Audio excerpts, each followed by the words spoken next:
Olá, meus queridos, sejam todos muito bem-vindos ao canal Ciência Educa. Espero que vocês estejam maravilhosamente bem. Eu sou o professor José e na nossa aula de hoje vamos falar sobre as mudanças de estado físico. Uma aula bem completa para você que está no nono ano, até para você que está no ensino médio, começando a estudar para o Enem, para o vestibular. Bora comigo! Fiz um esquema top para vocês, eu vou deixar depois aqui embaixo no link. Já aproveita, se inscreve, deixa o seu comentário, sua dúvida, se ficou faltando alguma informação. Juntos fazer esse canal crescer cada vez mais. Bora lá pro esqueminha. Ok, pessoal, antes de começar a falar em si das mudanças de estado físico, a gente tem algumas informações a mais para passar aqui para vocês. Então, olha só, quando eu falo de mudanças de estado físico, eu estou falando de transformações. Lembra? Já gravei uma aula para vocês sobre os estados físicos da matéria, que eram sólido, líquido e gasoso. Agora a gente vai falar das suas mudanças. Quando um estado físico passa para outro, a gente diz que ocorreu uma mudança. Então vamos ver algumas características aqui. Não ocorre a transformação de alteração na composição química das substâncias. Então, quando eu tenho mudanças de estado físico, as substâncias continuam sendo as mesmas, beleza? Não vai formar uma nova substância, né? Então continua sendo a mesma. Pode mudar somente a aparência, então já que eu tenho a mudança, eu posso mudar a aparência do meu estado sólido, do meu líquido, né? Até do meu gasoso também. Aí eu coloquei para vocês ali embaixo um diagrama, né, de mudanças de estado, isso ajuda bastante. Então olha só ali o primeiro quadradinho em verde que a gente tem. Em substâncias puras, a temperatura de fusão e ebulição vai ser sempre constante. Já quando eu tenho misturas, a variação da temperatura de fusão e ebulição vai ser bem variada. Coloquei ali para vocês duas ocasiões, né, que essa variação pode acontecer. Quando as substâncias elas são azeotrópicas, ou seja, quando a temperatura de ebulição é constante e a temperatura de fusão vai variar. Ou então quando essas misturas são eutéticas, é quando a temperatura de fusão é constante e a de ebulição que vai variar. Então olhem aí embaixo, eu tenho dois gráficos, depois eu gravo uma aula falando um pouco melhor desses dois gráficos. Mas o primeiro que eu tenho ali no cantinho, ele é um gráfico que mostra pra gente uma substância pura. Por quê? Quando eu tenho ali a passagem, né, da temperatura de fusão e a temperatura de ebulição, elas são constantes, eu não tenho nenhuma variação. Com isso eu consigo concluir que é uma substância pura. No segundo gráfico, reparem que a temperatura de fusão e a temperatura de ebulição, elas estão inclinadas. Quer dizer o quê? Que está havendo uma variação nas suas temperaturas. Então, ali eu tenho uma mistura, né? Devido à junção de algumas substâncias, aí a temperatura de ebulição ou a de fusão, elas podem variar. Beleza, vamos lá para o nosso gráfico que está ali do ladinho, né? O nosso esquema, na verdade. As mudanças, galera, de estado físico, elas vão ocorrer graças a alguns fatores. A gente tem, por exemplo, a pressão e a temperatura. São dois fatores que podem fazer com que haja a mudança de estado físico. Beleza. Quando a gente fala no aumento de temperatura, eu digo que essa mudança ela é uma mudança endotérmica, ou seja, ela vai absorver energia, ela vai ganhar energia. Eu já falo um pouquinho melhor ali para vocês. E lá embaixo, quando eu tenho uma mudança de estado físico que é exotérmica, eu estou liberando energia, né? Eu estou perdendo calor, então está esfriando ali a minha matéria. Vamos lá então. Eu tenho sólido, líquido e gasoso. No meu esquema ali que vocês estão vendo, eu tenho a fusão, que é do sólido para o líquido, eu tenho a vaporização, que é do líquido para o gasoso, que pode ser dividida em três partes: evaporação, ebulição e calefação. Explico melhor para vocês daqui a pouquinho. Depois eu tenho ali do gasoso para o líquido, condensação, e do líquido para o sólido, solidificação. Então, vamos lá para cada um deles agora. Vamos começar falando sobre fusão, exatamente. O que é a fusão?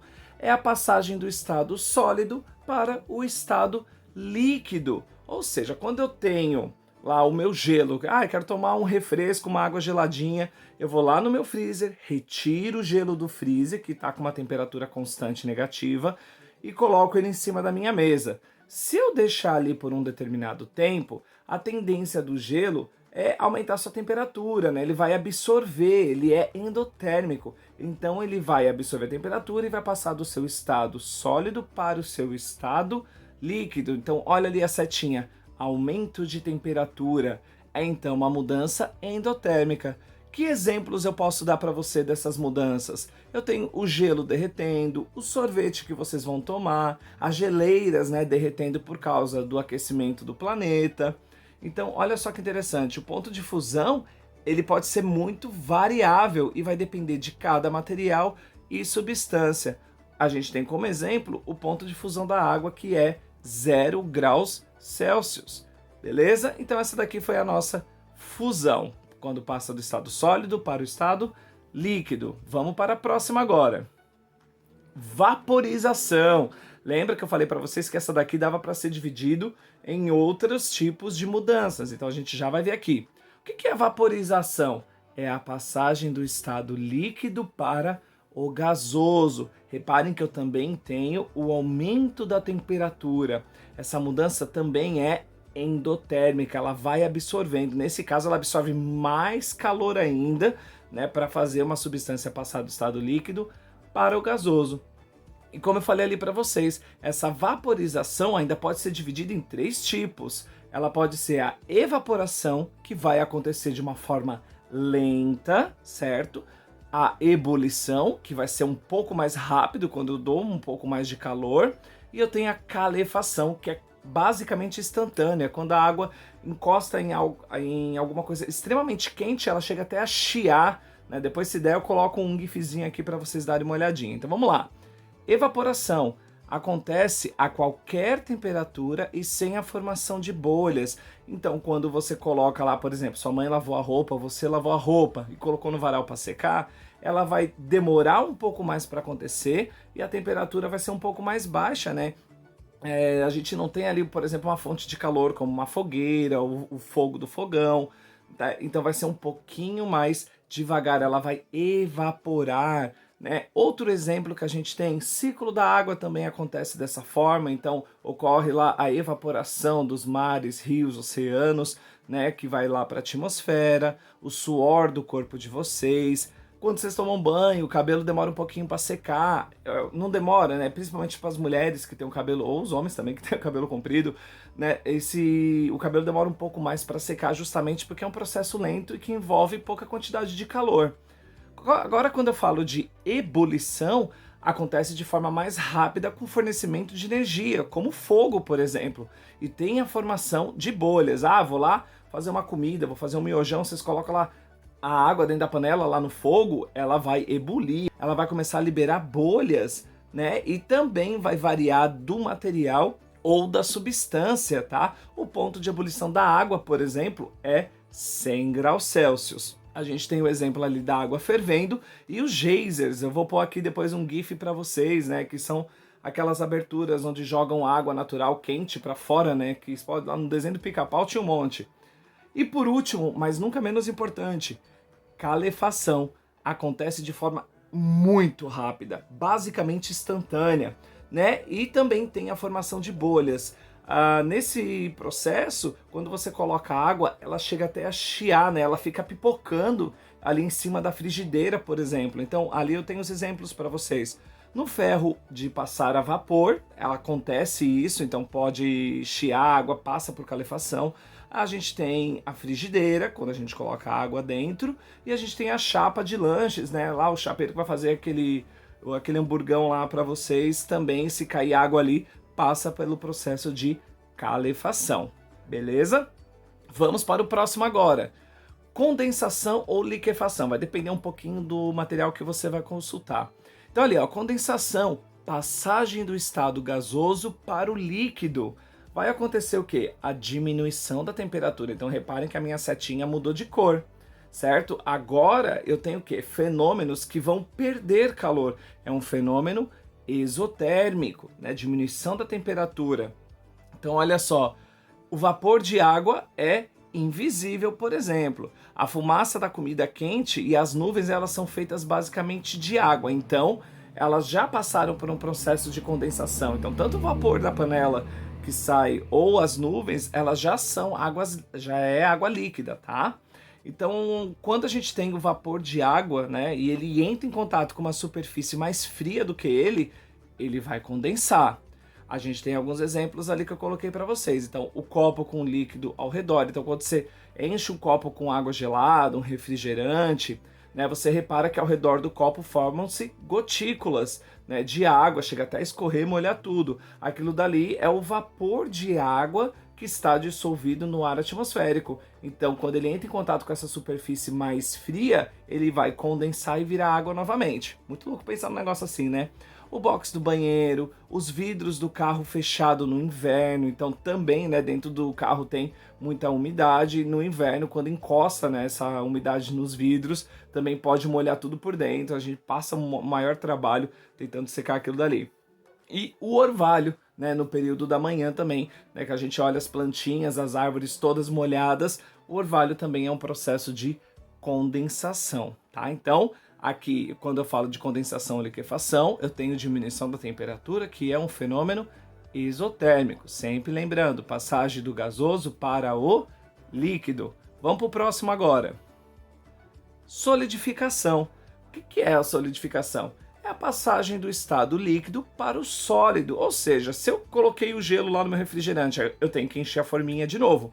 Quando eu coloco lá água na minha forminha e coloco dentro do freezer, que tem uma temperatura mais baixa, eu estou retirando a temperatura da minha água, certo? Acho que todo mundo concorda com isso. Então, a minha água, ela vai se solidificar, ela vai ficar durinha, eu não consigo, né, colocar o meu dedo não vai atravessar naquela água sólida. Então, eu tenho a diminuição da temperatura, um fenômeno exotérmico, né, formação do gelo e da neve, por exemplo, para vocês. Próxima, solidificação bem pequenininho, né?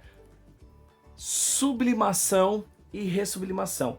Em alguns livros ou conteúdos, vocês podem achar sublimação de um lado e sublimação do outro, né? Alguns autores colocam mesmo, outros já colocam separado sublimação e ressublimação.